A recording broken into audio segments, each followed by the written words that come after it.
everybody, and welcome to Red Wings Rant, where tirades and impassioned pleas for your Detroit Red Wings finally have a home.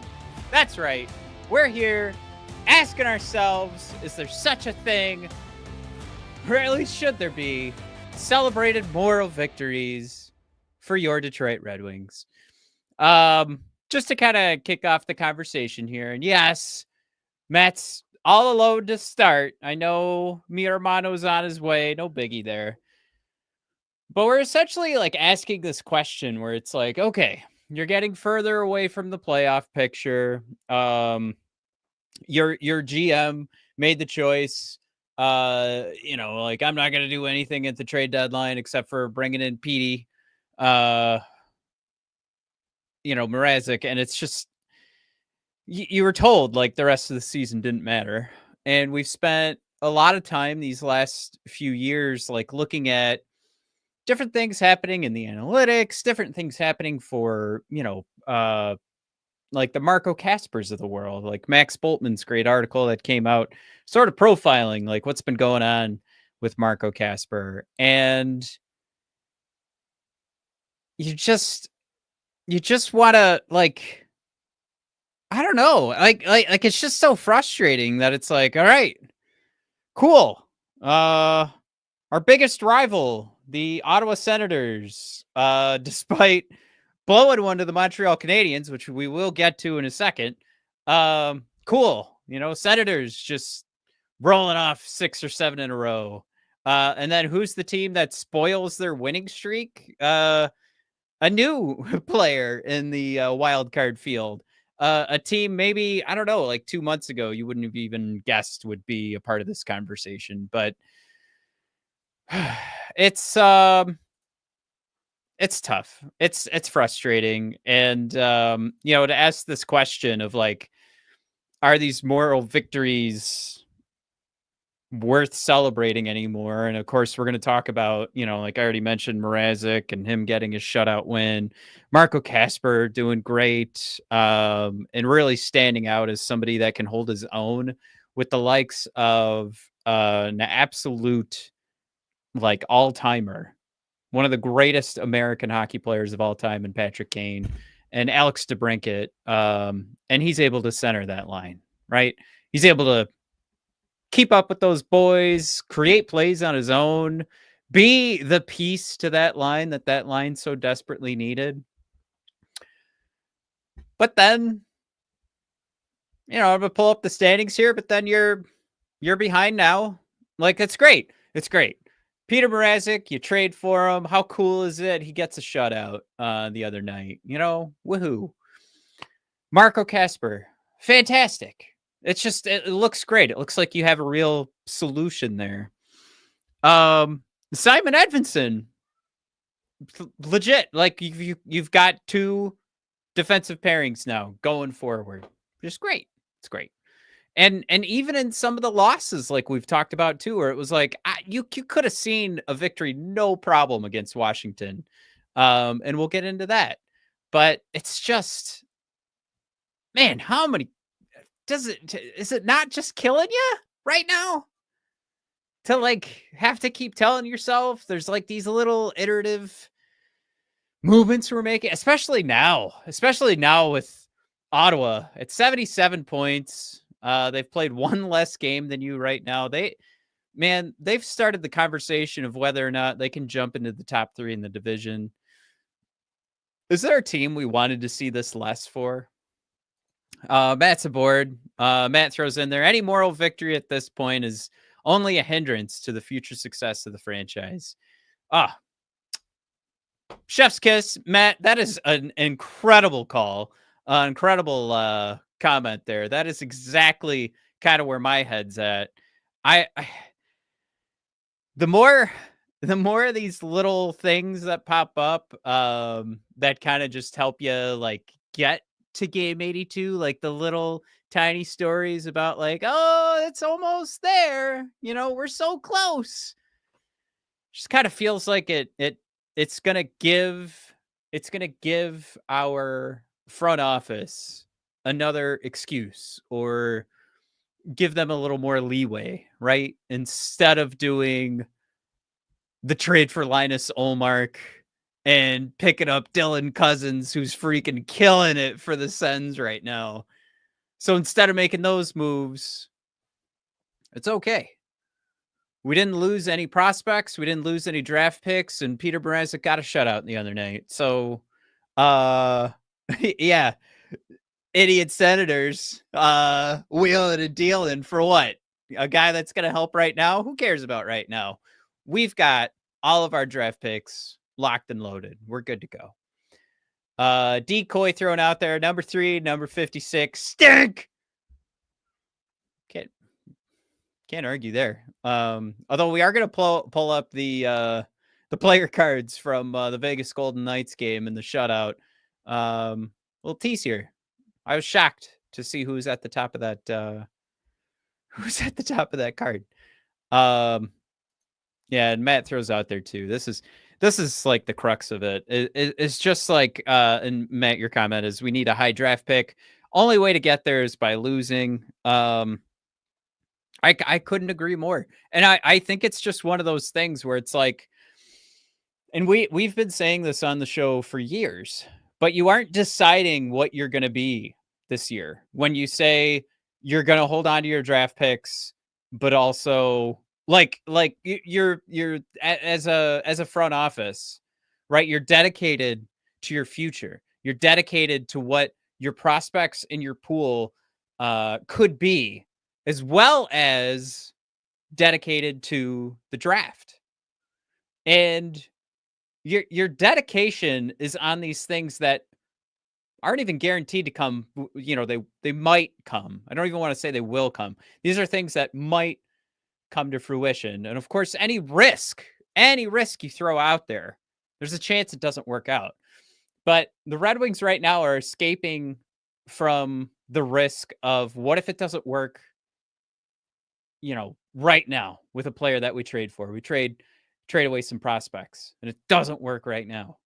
And that seems like the big, like where they want to avoid being hurt. And instead we just live in this, you know, world where Mazur gets a chance to come up and gets hurt on his second shift. And you waited so long to like give that a shot or like give some fans some excitement. And now that's just gone. That's just whoop, picked up, gone. But like Matt, to kind of continue your point here, we need a high draft pick. Only way to get there is by losing. You also aren't making the decision to trade away some of these guys at the trade deadline. Get yourself some more draft picks. Maybe find a way to get higher in the draft by having a few draft picks to throw at a team that could use them. You know, trying to get yourself up there. And I know, you know, we could have the press conference right now. We could have some of the Steve Truthers come into the comments right now and just say like he of course he's trying to move up in the draft. And it's not working out for him. Like, of course he's making the phone calls. It's just not coming to fruition. Like he wants to do it. It's just not there. But you know, maybe sometimes you got to lose some of this stuff to eventually win. And I don't know. I think when we first started doing the show and we started trying to dissect like how long this was going to take, you know, what are our fears? What are our hopes? I mean, I know the biggest fear was becoming like the Minnesota Wild. And I mean, we're still not there. we're not there yet. So it's a little bit worse than that right now, but I don't really see. I don't know. I'm venting some frustration here. Of course, after losing 4-1 to Washington, you don't really feel great. But I don't quite see a path that's like less than a couple of years, or you know, we're that one huge Wild move away. And I don't know if you can go into the offseason and just circle Mitch Marner. You know, is that enough? I don't feel like teams that, you know, we're watching right now that we're kind of putting our brackets together already and saying like which team could make it to the finals. Were they waiting on the big free agent signing, or were they going out and making the deal that worked out best? So I don't know. Well, here I got to do some work here because Mike's still not here. I gave him 10 minutes. I don't know where the heck he is. I'm gonna put in. Here's the text. I'm recording. He told me the last text says 7. We are 10 minutes past that. Let's hit the comments though. You guys will be my my co-host. Oh my god, I couldn't even think of co-host. Decoy, love this, especially answering the question for the show. Those moral victories still matter. Close only counts in horseshoes and hand grenades. Oh, Decoy. This is the perfect time to pull out just an absolute banger of a I don't want to say cliche, but it's one of my favorite phrases of all time. Dan B. So Soda Bloom and Onions pulls off the big upset and then is a no-show. That's right, man. Stupid fantasy league. I'm done. I'm cooked. I have like a 40% chance, to still make it in the playoffs. I need Mike to lose this week, and I need shoot, somebody else has to lose this week too. But I'm cooked. I'm out. I'm going to be the last team eliminated. But yeah, I'm definitely out. I don't know what's wrong. He was taking his dog for a walk, so there's a part of me that's like, the more I talk about this, the more it's like, of course he got run over. And then I'm going to feel terrible. I'm laughing right now. That was awful. Decoy thrown out there. 4-8 since Kopp got hurt. The difference maker. Andrew Kopp. Brand new. Steve won't get anything done to move up in the draft, unfortunately. Now, brand new, to again, I don't have a co-host. I'm curious if you mean he won't even he won't attempt it, or is this more like he'll try, but we won't, like, he's not going to get it done? And then I wonder too, like, to everybody here in the chat, like, what's worse? Are we going to find out, I mean, how many years are we going to go here where it's like the excuse has been, well, teams just aren't willing to deal the things that we need. Can we just not get it done? Are we just not winning on those phone calls? Is that really where we want to land the plane? All right. Danby, signed Chikrin this summer. God damn, did Washington nail it? Huh? Chikrin was, I mean, you could go around the league, and with the current playoff teams, you could kind of pick like, oh yeah, we said we wanted that guy. Chikrin, one of them. Of course, we just talked about Cousins a second ago. That was one where we were rumored to be in the running for that, according to Elliot Friedman, like back in December. Based on what we're seeing from a Dylan Cousins that has separated himself from Buffalo, could you imagine what this team looks like right now? Like where we'd be in the standings if you got the Dylan Cousins that is performing right now for Ottawa. You had added that. You had added that back in December. Maybe that's your center between DeBrincat and Kane. You're able to keep Casper playing with Dylan, Larkin, and Raymond. And yes, you know what, that I don't want to go too far off and stay on track with one of my thoughts here for a second. It is a nice little silver lining that Kopp goes down, and then you realize that Casper can hold his own on the second line. But yeah, you really had some power going with that Raymond, Larkin, and Casper line. And I wonder too, like, for sure, like DeBrincat and Kane, like that. Okay, I'm doing it. I'm going off on a tangent. They look good. We just aren't seeing pucks go in the back of the net. I don't know how to dissect that. Do you just look at that and just go, that's skill? Is it just like, all right, we love DeBrincat, Kane, and Casper right now, but is it enough? I don't know. Jared throws out there, Matt, you could shave off the playoff beard. Don't think it's happening. This is laziness, man. I guess, is that the argument for a playoff beard? Like, you're so focused on the playoffs, you don't have time to shave your beard? Or is it all just like superstition and luck? I don't know. Matt throws out there, wish we could have moved out of Tarasenko at the deadline, but maybe keeping him makes it more likely Bushelnikov coming over from the KHL this summer. I don't, I don't know. I am excited to see Bucci season start. I just don't want to get too excited about that because that definitely feels like a kid. It's going to take a minute. Um, where it's so stupid because I'm more willing to tell myself everything will be okay when Axel gets here. But Bushelnikov, you're right 1,000%, man. Like I cannot wait to see what this looks like. That could be one of those turning point draft picks where we've always had the conversation where it was, I mean, just an episode ago, and I'll try pulling this up while we're talking about it here. But just an episode ago, we were going through all the draft picks and we're just like, okay, well, you've gotten, few hundred games so far from Steve Yzerman's draft picks. And it's like, that doesn't necessarily mean like anything's been done incorrectly yet. It's just, yeah, you haven't really expanded the roster like you kind of hoped a guy that was going to define this build on the draft maybe could. And you're looking for things later in the first round. You want to see these guys lacing up wearing the winged wheel. You want to see things later in the first round, second round, third round. That would check one of those off. Yeah, I didn't even finish typing in hockey reference. What? Detroit Red Wings. Just this is my co-host now, is me typing out my Google search. I did text Mike. He's clearly dead.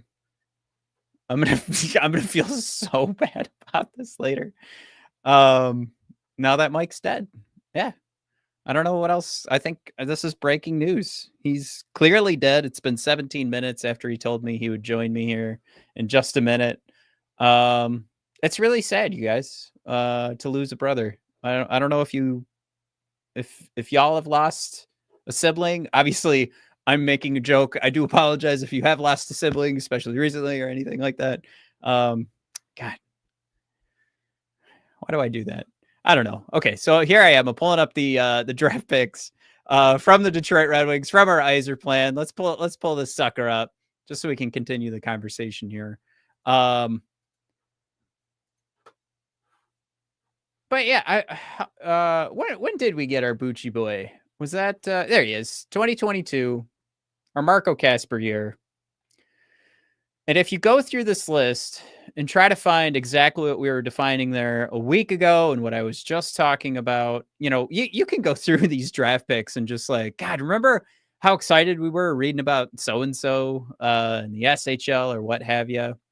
But going back to 2019, and the reason we pulled this up last time was just because we were kind of having that conversation about, Berggren is like, I guess Rasmussen too, but it's like Berger and Rasmussen are all that's left over from the Holland era. But yeah, you've gotten a Soderblom, which was a sixth round pick, which is huge. The man's huge. That turnaround on the draft value is huge. Albert Johansson, obviously. Seider doesn't count. There's been a couple of games played for Mr. Sabrango, but those don't count for you. You got two shifts out of Carter Mazer. We have one game out of Sebastian Kosa, and that's it. And you guys can do the math with me. 1, 2, 3, 4. Chase Bradley, that's 5, 6. Plus, let's go 43. So we got 49. Plus 47. You got like 100 games. It's right under 100 games, right? Did I do that right? Yeah, because we're not counting the first round picks. So 100 games out of your Steve Yzerman draft picks. Be nice to get one from Bushelnikov. All right, back to the comments while we wait for the news to come trickling in. Phone call from the police. Jared throws out there, Mike finally jumped ship. Maybe.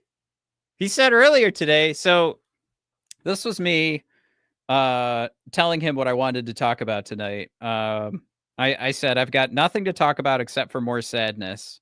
I guess at some point we can start talking about next season. And then his response was barf. So then Mike came up with the idea of discussing moral victories, which right now is a one-sided conversation. I've got you guys helping me out, but I need Mike here so we can have like an argument or something. All right, let's blow this up because we can take a look at the rest of these slides here for a sec. Oh, Jim Johnson thrown out there. I would expect Pelika to be in the lineup next year. Let's see. I've got responses to Decoy. What did Decoy say? We need a right side D. Jim Johnson. We definitely need a right side D in a first line. In a first line or 2C. Jared thrown out there. I think to the the cop injury. Jared thrown out there. Locker room leader, apparently. Yep. He got those boys going. I say yep. And I've got a twinkle in my eye. I've got a half smile. That was the report, though. Todd McClellan was talking about that. Dan B thrown out there. Oh my God. Guys, Dan B's, you have to wait because he's here. Ladies and gentlemen. Mike.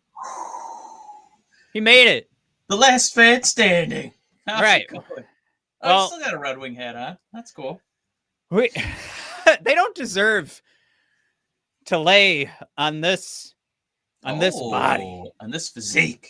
With these, get the madness. Look at these forearms, Mike. Look at the forearms. Yeah. 22-inch pythons. Oh, yeah. So, Mike, we've got a lot of content. A lot of content this week. Yeah.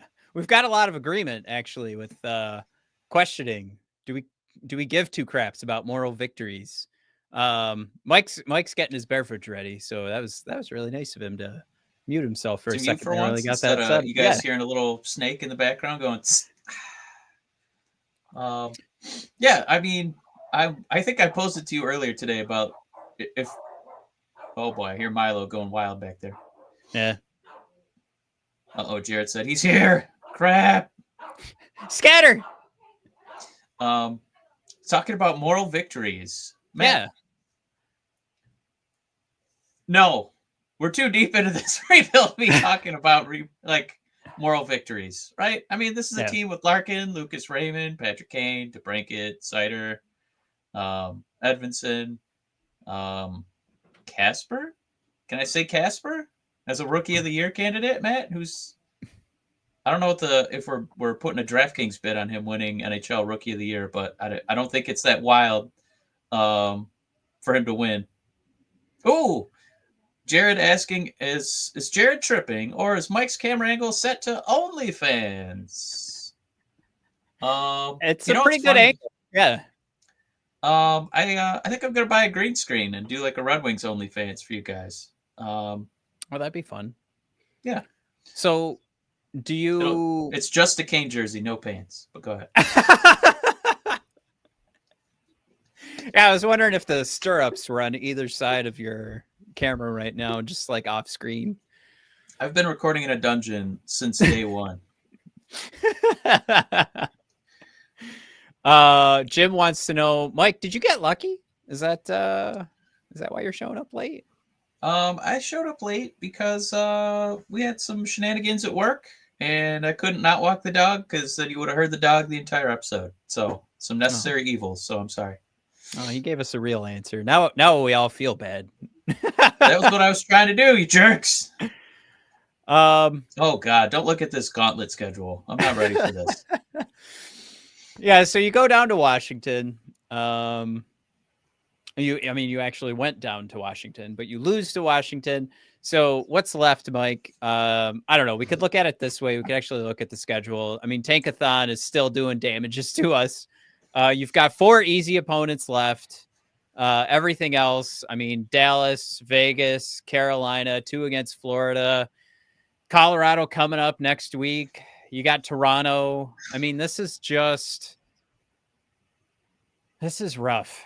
And then your competition here to get into the playoffs, you might find some hope with like Columbus and New York. Have pretty tough schedules, but then as you go down the list, I mean, Montreal might be another good bet, but they've Mike, they've got a game coming up against the Red Wings, and that's a for sure win for Montreal. But they've also got Chicago, Nashville, the Flyers twice, Boston, the Islanders. I had just, man, oh man. So yeah, it's not looking great for the team you're going up against for one of these playoff spots. And you said like how long you've been in this rebuild, and that should affect one's assessment of moral victories and their value towards them. But I would argue too, like you've just catapulted, or not catapulted. What would be the you've gone into the ground, like the divot, the immense divot now that exists for what these moral victories should be worth is cratered because Ottawa is just killing it. And who did Montreal just like? You ask Montreal like, hey, you've got to play your nuts off to get it in this playoff spot. And Montreal was like, yeah, no problem. We'll knock out the hottest team in the NHL. We got this. And yeah, it's it didn't happen for us. So some important questions coming in. Brand new asking, did Kaner get all his bonuses for the year? I don't think he's there yet. Carl Heinz von Kroman asking, or at least just mentioning, make the playoffs and lose to Washington.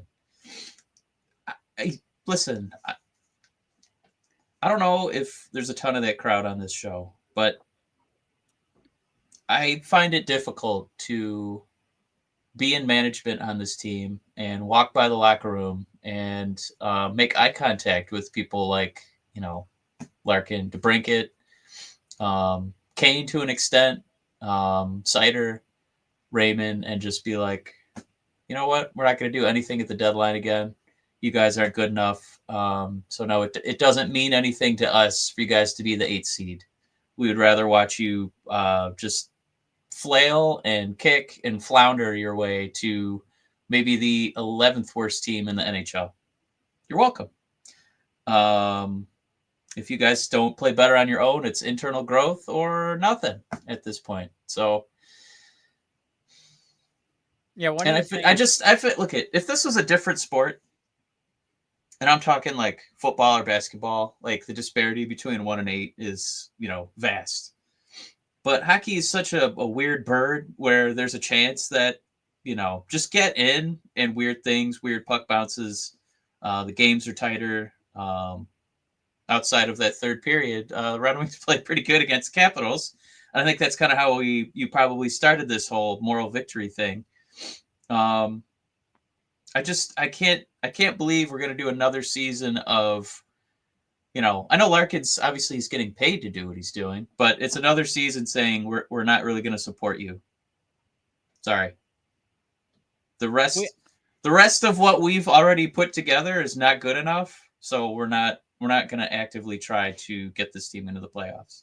Like I'm of that sect of fandom where I see value in just getting these guys in there to kind of figure it out, instead of putting another burden on their back that this is another year, another non-playoff season.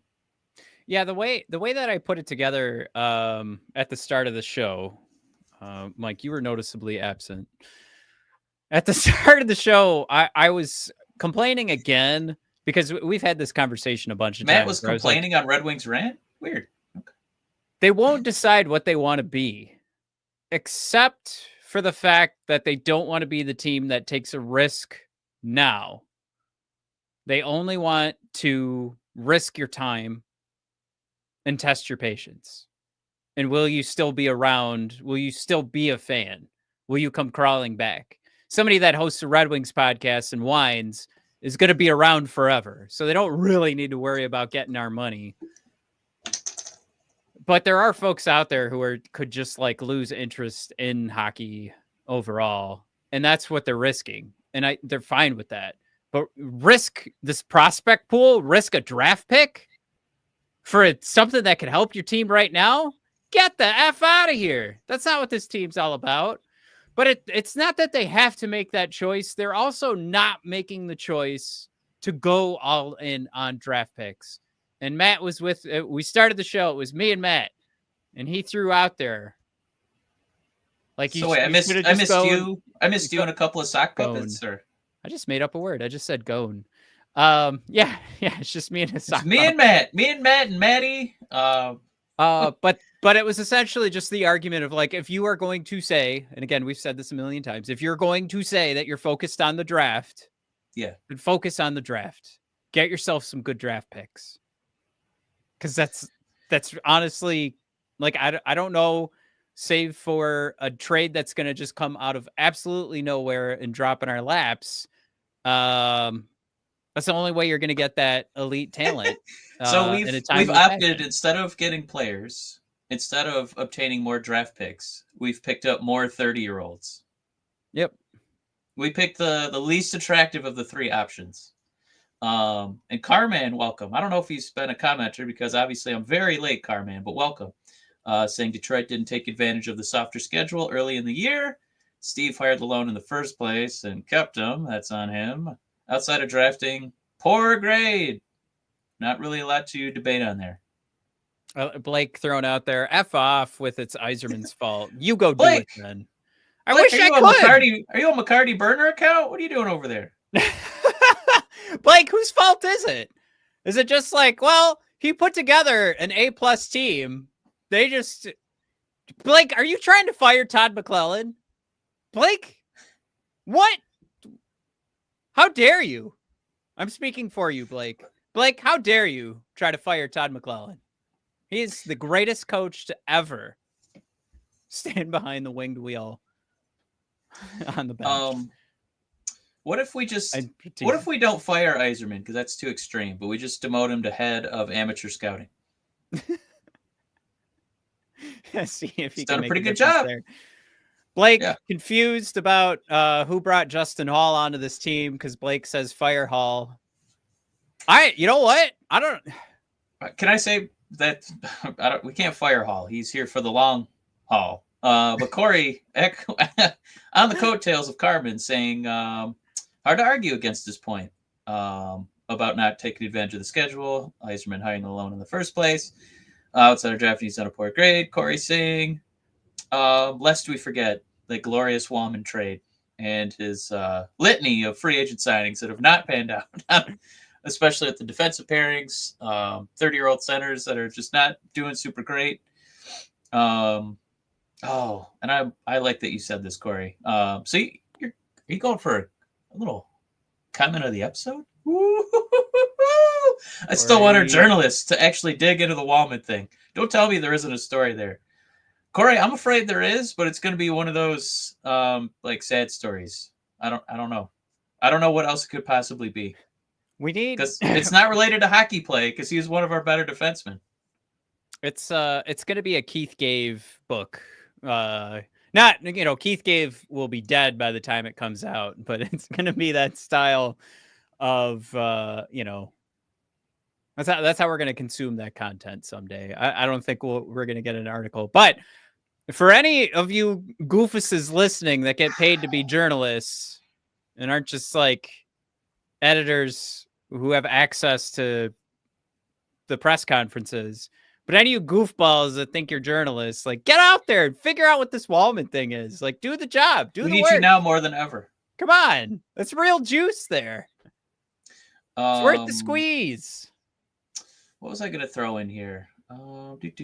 Carl Hines. I really love that full name. I hope it's not some, like when I didn't pick up on Dixon, Cider. I hope I'm not missing something here with Carl Hines. But Carl saying Yzerman did the same thing Fitzgerald or the Devils did at the deadline. He said for what the other teams were offering, they were asking too much. Well, if you are looking at your team and assessing them as not good enough to make the playoffs, guess what that sounds like? A seller's market.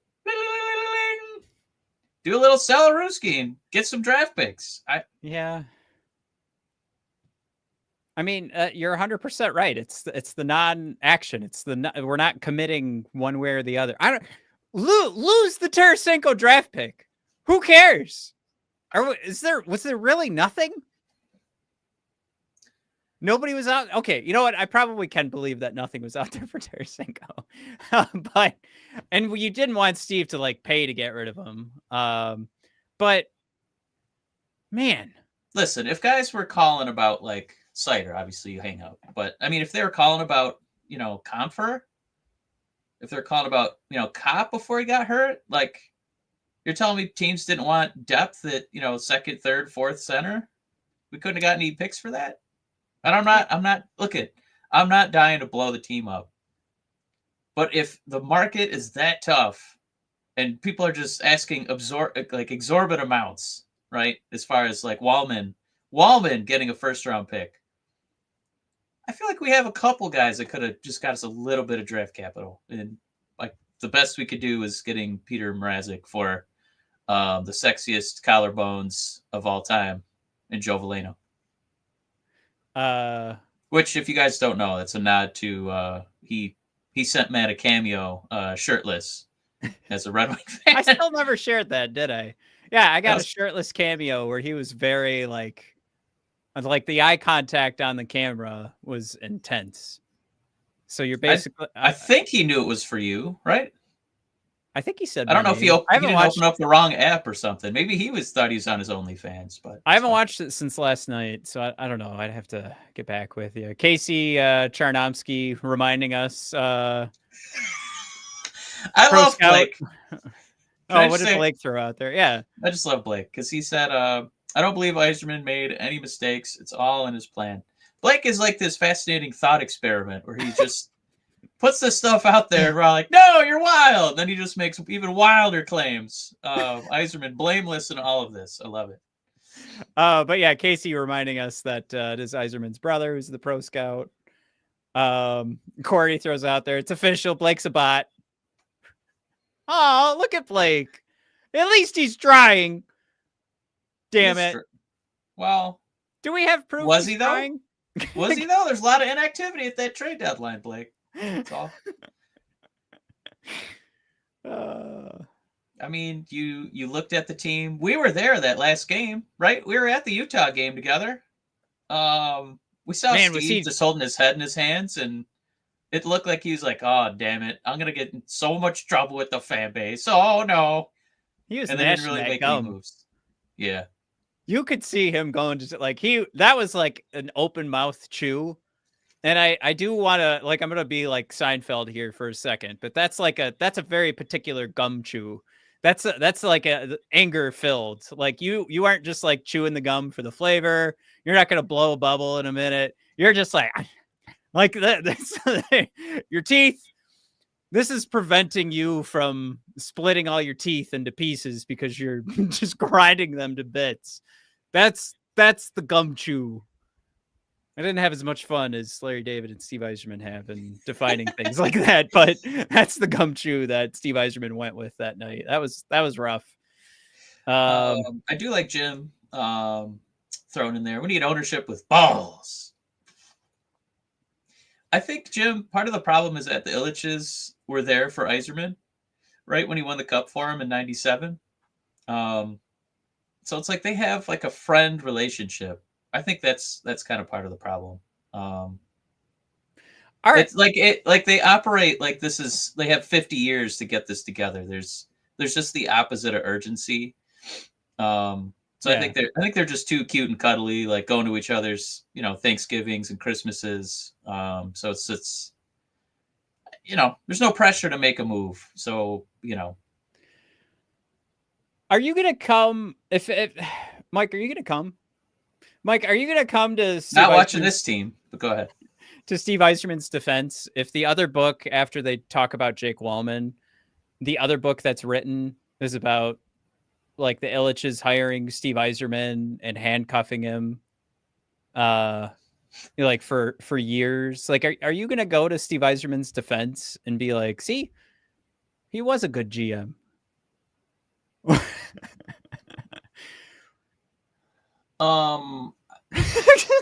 Do you know what I mean? So okay, so you're saying in the scenario that the Illiches are saying, listen, You're reading the book. You've got Mike. You're the book falls in your lap. You're learning about how the Illiches stopped the Detroit Tigers and the Detroit Red Wings from doing anything for years because they were planning on selling the team. And then you're assessing, like, all right, well, how do I feel about Steve Yzerman now as a GM? I mean, I think that would imply that the Illiches were hands-on with this team, and I don't think that they care at all. That's okay. Yeah, no, you're I don't right. think that they've been to any hockey games. I don't think that they've been at Little Caesars Arena. Maybe there's an office there. I don't know, but we don't ever get. God, even the Pistons, god awful owner, even he gets shots when they're on the road against the Lakers and he's in Los Angeles. What a fucking asshole. He's not even in Detroit. But yeah, we don't really get to see the Illiches at these games. They don't care. This is just a thing that, just prints money. They don't even really need to ice a good team. So it would shock me if they were handcuffing Steve because this is a salary cap league. And they'd have to show up to actually enforce anything against Steve. Oh, I'm so glad you brought this up. This was I didn't okay, so what Matt has brought up is the Athletic put together like a voting of how the ownership is doing for your favorite local hockey team. Because I think there was a contribution from the writers, and then they also had fans vote. Is that right? And so they had there's a fan score, like the Athletic score. Yeah, fans had letter grades for all the ownership teams, and then they saved some of the comments. So it's a pretty fun read if you haven't used your free trial run of the Athletic. It's a pretty fun little read. But I would say just before we go to the Illiches, and I think we could all guess that they didn't score very well. Matt, without even scrolling back up, who would you guess is at the top? And not even number one, just like top five. Who would you guess? When I saw who it was all the effing teams that you and I have said we're jealous of. But go ahead. I think it's Tampa and Florida and Dallas. Yeah. Right? And Vegas. So basically all the teams that know how to exploit the long-term injured reserve are active at the trade deadline and make moves in the offseason. Trade to just like, I need this piece on this team and I'm going to get the best goddamn thing available. Not just like, hey, Vladdy Tarasenko, I noticed you're a free agent. Does anybody else come calling? No? All right. How about 2 years? Can I, real quick, on a point we were talking about a minute ago, too, with this handcuffing, Illich is handcuffing Steve. Crimson with a bid for comment of the episode saying, handcuffing Steve. The dude doesn't know when to stop overpaying bottom sixers. It's pretty much the inmates running the asylum. Crimson, you beautiful angel. I might have to print that and put it on my fridge. That's a wonderful comment. Love it. Yeah, that goes back to some of the comments we had a few weeks ago where it was like, Steve doesn't know where to be aggressive. Should I be aggressive and like lose a trade now but win it in the future? No. Should I be aggressive on like risk of a player maybe not working out right now? No. But I will sign every goddamn bottom six and bottom pair defenseman and backup goaltender from here to Mississippi. And pretty much what? We were out of money at the start of the year, right? Yeah. Yeah. We were out of money. Can I put something in perspective for you guys? Now you do love when I butcher a hockey last name. Okay, but for some reason my dyslexia doesn't cater to the NBA. Do you guys know who Victor Wembanyama is? Yeah, he's a 7'5" Frenchman. He's going to be the face of the league in a couple years. So he got hurt. It happens. They traded for before he got hurt. They traded for an awesome point guard at the trade deadline. Then Wembanyama got hurt. Then this point guard had an incredible couple games in a row, and the team was still winning. And the team was like, why are we going to win games when we know we're not going to win a title when this Wembanyama guy's hurt? So they made up a fake injury for this point guard, and now he's out for the year so they can tank and get a good pick. Genius. So the only reason I want to bring that up is like, I love that creativity. I'm not saying we need to put Larkin out for the year, but Jesus, I mean, we're not going to get a good pick, and we're not going to get any good free agents or, trade for anybody. So we're just kind of in this, I don't know, the what was that zone called in Get Out, the Jordan Peele movie? We're in the sunken place. Yeah. We're in the sunken place. I'm sorry I couldn't think of it sooner. It would have been a better analogy to have it a little more succinct, but goddamn sunken place. We're in that Minnesota Wild zone, except for the fact that we're not even going to be an 8th seed. Like, we're doomed to not obtain a high quality draft pick, and we also don't get to play in late April or May or June. I really, I'm driving home today. It was 70 degrees here in Metro Detroit for anybody not around. I had those flashbacks, mid-April, putting your cargo shorts on and a Wings jersey. Oh, just ready to roll. Those are good times. Oh, miss my cargo shorts. Or if you're OnlyFans, you could wear, your Kane jersey and some red lingerie. But yeah, like Mike's got on right now. Man, Blake is getting absolutely hammered in the comments. Blake, I know that maybe this was not a world-beating Red Wing team. Maybe we can look at the architect of said team. But maybe we'll have a minute here towards the end of this episode to just talk about Marco Kasper, because I really liked another piece that I read this week. But we got to do the thing you actually brought up, Matt. So let's talk about the Ilitches, where they rank as far as ownership goes. And Dan B owes me a comment because he said this article is trash. And I want Dan B to expand on why he thinks it's trash. But Matt, take it away with the Ilitches. 27th out of 32 owners in the NHL. I am pulling it back up because I didn't realize we were coming back here. But I made it. Oh, not yet. There it is. Majority owner since 1982. Regular season rank 31st. Playoff wins rank 31st. Stanley Cups 4. Am I reading that right? Since 1982? That must mean there's no way. Because like some of those teams have the 25-year playoffs. What does this mean? Yeah, I don't understand that. Playoff wins rank? I don't know. Anyway. All right, Dan B, you might be onto something. Yeah, this might be crap. Fan base evaluation, though. They did do fan surveys, and they graded it out. Willingness to spend. We gave them a 2.99, which is ranked 31st, which means there's one team who's worse, and obviously that's Buffalo. Organizational stability, 3.54. That's 23rd. Treatment of the fan base, 23rd. Probably high prices while your team sucks. Franchise vision, it dropped down on the scale a little bit to 25th. Confidence in owner, 2025 versus 24. Higher this year, 3% of fans. 66% have dropped. That is the most severe drop in the NHL. That's 32nd. Okay, real quick. Yeah. This is for us for even bringing this article up, and for Dan B. So when they put together the those couple stats that were confusing, and it's still confusing because I think they over that time they have 4 Stanley Cups, but it's got to be over the past 10 years.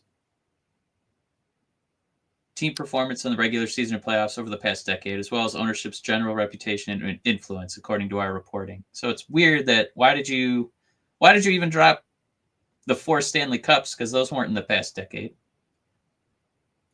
Very true. Very confusing. Dan B, nailed it, buddy. Somebody did some diligence, but not all the due diligence. Dan B, they treat players like kings, private aircraft, lots of little things add up to being good owners. Winning is hard. We did it for 25 straight years. Spoiled, whiny fans. That's me Dan venting B, that's in a us. silly poll. Dan B, I think what just to push back a little bit, I think this Illich family, clearly there was a change when Mike died. I think Mike Illich should be number one. Yeah. The rest of the family is down at, in the doldrums. Yeah, I would argue that, Dan. I think you're right with the players being treated well, and like I don't know. We know, like, right now. I mean, everybody remember my breaking news last week where I work with somebody who knows somebody who works for the Red Wings, and they keep talking internally about how they can't make any huge decisions, not like player wise, but just like, big decisions for like what they're doing with their teams internally and what's going on at the offices, because the Illiches are looking to sell the Wings and the Tigers. Take that with a grain of salt. I took it from somebody, again, who I work with. That's not a real source, but they have a friend who works for the Wings, and that's where that came from. So a wild claim. These teams just print money. Even that being said, we've seen the articles coming out from like the free press about, the divorces, and is the team up for sale, and are they trying to liquidate assets so these teams could be easier to move? Like, that's where those employees of the Illich Corporation start to look around and ask questions. I think to give any credence to that is just that they haven't really made any super duper big moves for either team recently. Yeah. They're kind of waiting for Cabrera to, peter out. They are sitting on their hands with this Javi Baez for baseball, and Red Wings, we know they're not particularly active. But I did want to say something that Jared mentioned here. How Mike Illich took care of Rosa Parks. Chris Illich would evict her. Oh, woo, man! Jared reading up on his Red Wing history. Yeah, Mike was he's definitely a 101. I don't know what went wrong with the rest of his family, but I wish that they were a little more apple from the old tree there. But yeah, as far as these rankings go, Matt, one thing that makes me feel better is that I think it echoes what you and I feel for the most part. It doesn't feel like this team has any willingness to spend money. I would even argue for the players they should be spending money on, like Larkin. I don't know how they trick these guys into taking discounts. I would be asking for more money based on the inactivity you're going to be doing for the tenure of my career. Organizational stability. I don't know. Yeah, I think this score, 23 out of 32, it's just, well, it's not great. I don't know what to really do with it. I guess you're pretty good at drafting, so I should just subscribe to Grand Rapids Griffins hockey and not watch the Red Wings, right? Treatment of the fan base, that seems a little high. Can you go back up for me? Yeah, sorry. They had it at 23 out of 32. I will say, genuinely, as a dork who likes to travel and go to different arenas and stadiums and ballparks, I kind of like Little Caesars. I kind of like the dugouts with the concessions. I do. I genuinely think there's a lot of good views when you're in there. I like the Jumbotron. I think it does a pretty good, again, pretty easy to see. Yeah, the prices could be better. I think we're just kind of screwed unless you're an absolute toilet team. Those aren't coming down. And then franchise vision, I think they have a vision. I don't know if anyone else can see it, but I think that they are doing exactly what they want to do. Corey is demanding we read this. But Junior was a crack addict. This is Corey Eisel throwing that out there. I was there when he got booked in jail. Oh wait, isn't that was reported, right? Like we don't have to worry about like is that slander? Libel's written, slander is spoken. Dixon thrown out there, our favorite topic this year. How many more stagnant seasons before Larks asks for a trade? Just the fun question. Hey, Brian. Rant Rods, I'm here. What's up, Brian? What's going on, buddy? Dixon, Cider saying 10-20 vision. Love it. Gosh, what else is there to talk about? This is so, I hate that this is another episode where we're just like, Can we talk about one kind of fun thing? All right, so you're going to say that the hope for the Red Wings is not in the present. It's to just keep looking to the future. And for me, I know that means I'm going to be buying an ASP jersey. And one thing that I did see today, yay, you found it. Cool. Yeah, Marco Kasper's second half surge, right? Love this headline. We tried him out on the wing for a little bit on the first line. Lalone tried to torpedo his career at the bottom of the lineup, but basically just him bouncing all over. But it kind of looks like he found a home between DeBrincat and Kane. Yeah, he's been super productive, and I don't think the odds are that crazy of him winning Rookie of the Year. I mean, man, if he puts in like, I don't know, 10, 12 more points, I could kind of see that happening. The article tries to also bring up, if you haven't read it, just about Cutter Gauthier, who was somebody I was pretty excited about being paced by Kasper. So it's kind of cool that Kasper, a little bit deeper in the draft, is this productive at this age. And there's some pretty nice comments in there from Kane. I think McClellan talks about it too, and he's just like, how many more nice things can I say about this kid? There it is. I keep banging this young man's drum.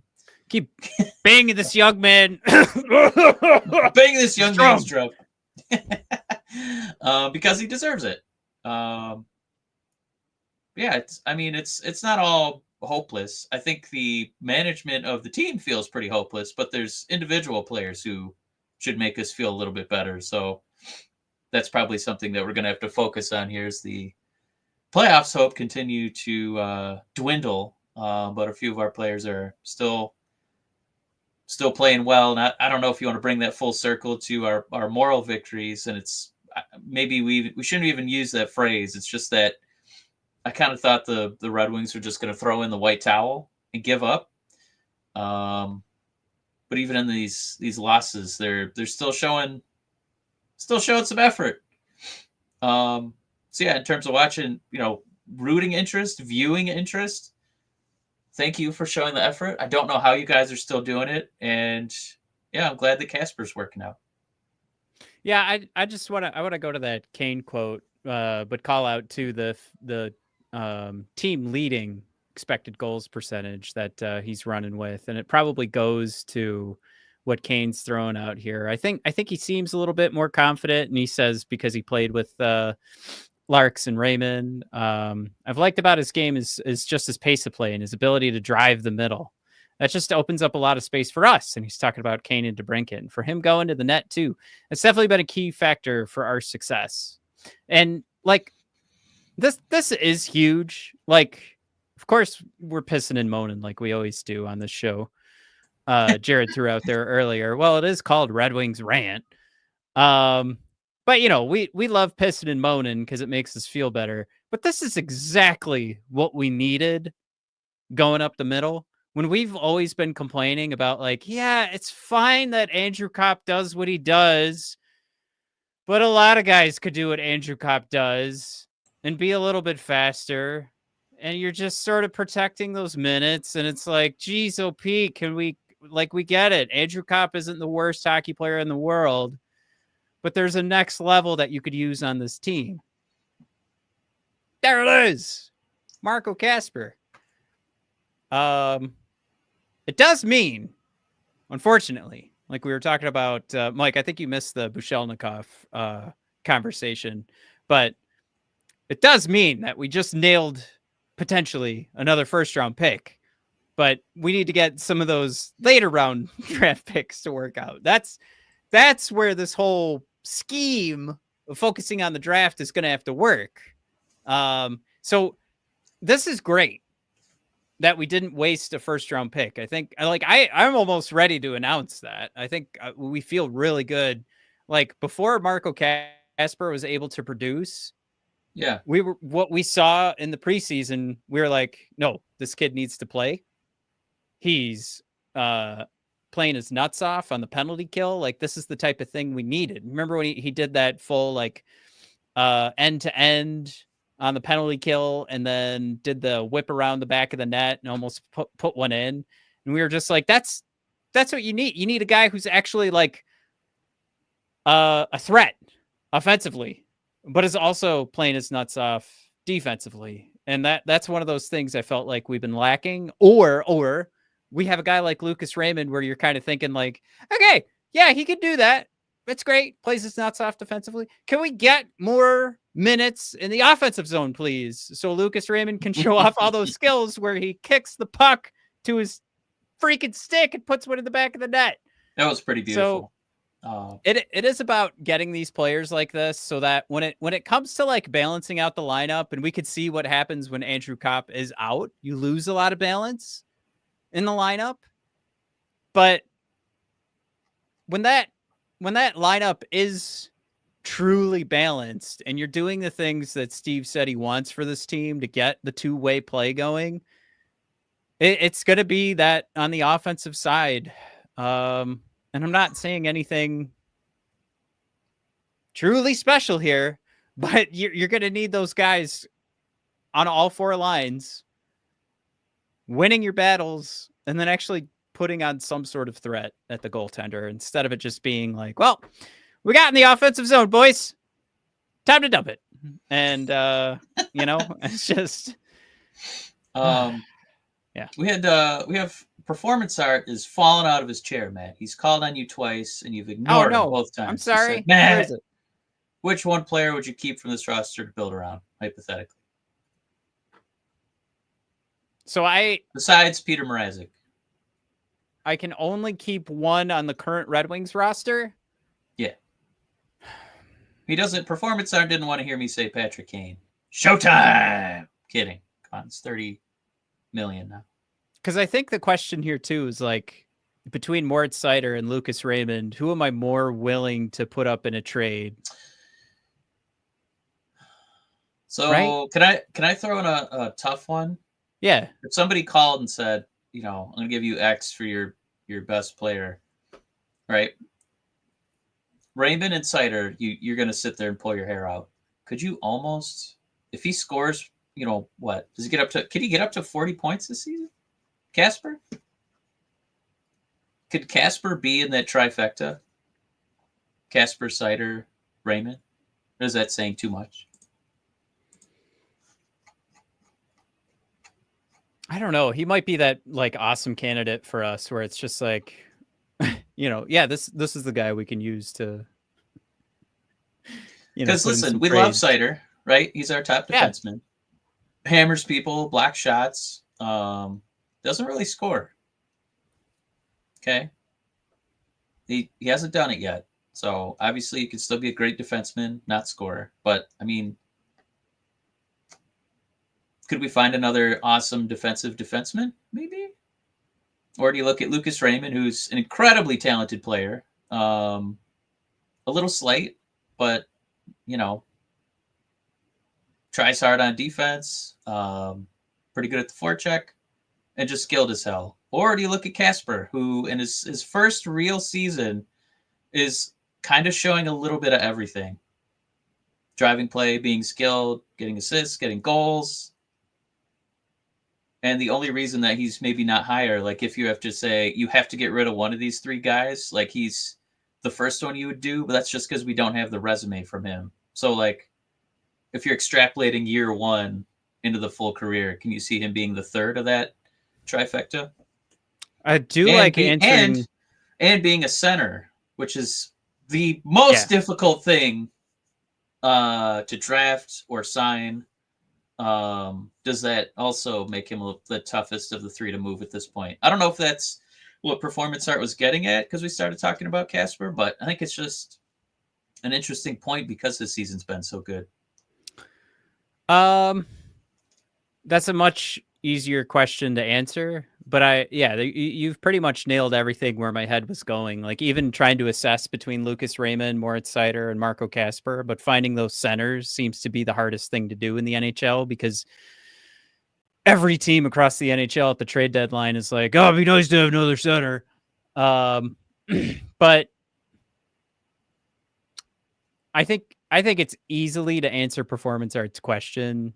It's got to be Moritz Seider. Like if you looked across those three players right now and we're trying to figure out like who's going to get, like who would other teams actually want? So maybe that's another part of this question to answer from performance art's perspective, if you wanted this. But it was like, yeah, you could trade Lucas Raymond, but that big haul, the one that you can use to get enough draft picks here to move up whenever you're ready to move up in the draft and get whatever you want, that real haul is going to come from Moritz Seider. So there's that argument, but I still think I feel like you're playing the game here of like, okay, you have a full-time NHLer who's going to be given the most minutes. So which one of these positions is the hardest to replace? And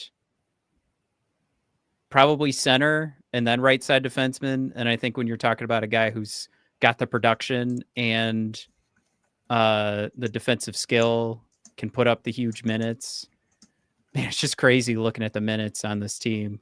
Like Moritz Seider's at 1,700 minutes, and then Simon Edmondson's at 1,300. It's just insane. But yeah, I think you build around Moritz Seider, which is what we're doing. But it's not to say that you would.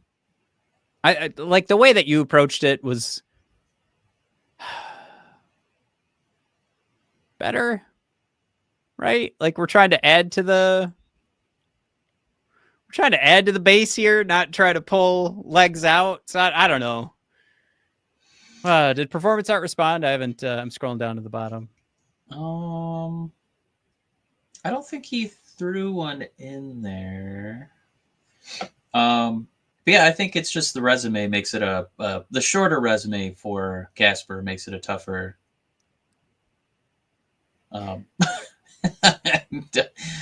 Performance art saying, Blake, put the meth pipe down. Well, that was after Tavares is a free agent. Everybody was just mean to Blake after that. I don't want to necessarily just pile on Blake. Some people, I don't want to. I didn't sign in today thinking we needed to pile on Blake. Blake's the one coming in with these hot takes. Well, Jim Johnson saying Tavares isn't going anywhere. I don't know if that's the case. He's kind of right. Yeah, I don't know if that's up to Tavares. I would also say he's right in Yzerman's wheelhouse. Oh, somebody about to start entering their mid-30s? Come on down. I got 5 years for you, my man. That take scares me. It's like Steve's just licking his chops. He's that guy looking around the tree like, Oh, yeah, and burner account Matt saying no ish. Matt, I really like your censorship there. My brother and I got to work on that a lot more, but we just get so passionate. Say no ish. And who gave Cop and Cop for 5-year deals? So it's this is definitely the movie 300 moment for Blake as he tries to defend his point against everybody in the chat. Everybody coming down the tunnel at him. Performance art says trade Blake to Ottawa. Sorry, Blake. We're in negotiations right now. It'll be you and a second round pick for future considerations. All right, we gotta go. Guys, we thanks still had for coming fun on aboard. this episode. Yeah, I'm glad that we could walk away with a smile. But we'll bring this back up. We got a little bit of a break here, so we can kind of catch our breath. We got Vegas on Saturday. We will not be recording next week. But What? then we get to kind of this will be when it all turns around, right? Like we're not going to record an episode on the 26th. So we'll go on a 3-game winning streak here going into the game against Ottawa, and it'll probably at that point it'll be like, oh, if we win. Wait, are you out of town? Yeah. What day are you going out of town? Spring break, baby. What day though? I don't want to say. Oh yeah, I forgot you're one of those. Okay. Well, the people will come over and steal all my bobbleheads. I don't want to lose my bobbleheads. I got like Nightcrawler. I got 6 Batmans. Look at Jeez, this thing cost me $12.99. No, you know what? It was $17.99. These are expensive. These action figures. The only reason I ask is if we win against Vegas, Utah, and Colorado, we need to do an emergency pod. I don't know how it's going to happen because I'm not going to have my laptop on me. We'll just do a FaceTime on Twitter or something. All right. Yeah. An impromptu episode. I feel pretty confident about making that offer because it's a pretty hollow gesture when we get swamped in all 3 games. Yeah, I think we'll have an answer for that on Saturday. Performance Art saying Matt doesn't want people to see him in his Speedos. I kind of do. What can I say? Performance Art, Matt in a Speedo, and I've got my OnlyFans Kane jersey, no pants. Let's go. All right, fellas. Thanks for coming aboard. We're still going to watch. We'll still be rooting. We're still going to be crying. Damn it. I really thought we were going to beat Washington. I was. No. Yeah, actually, yeah. I did wear my Kane jersey. I felt like an idiot. Now I've worn it. All right. 2 days in a row. Here's to halfway to West Coast trip, kind of. Because it's Vegas and Colorado. Just think, once the season's over, we'll be 1 year closer to Axel. Yeah. Woo! Nice. And we'll have a record for the most... Or I'm sorry, second longest playoff drought. Woo! Good job, guys. All right, see you, everybody. Peace.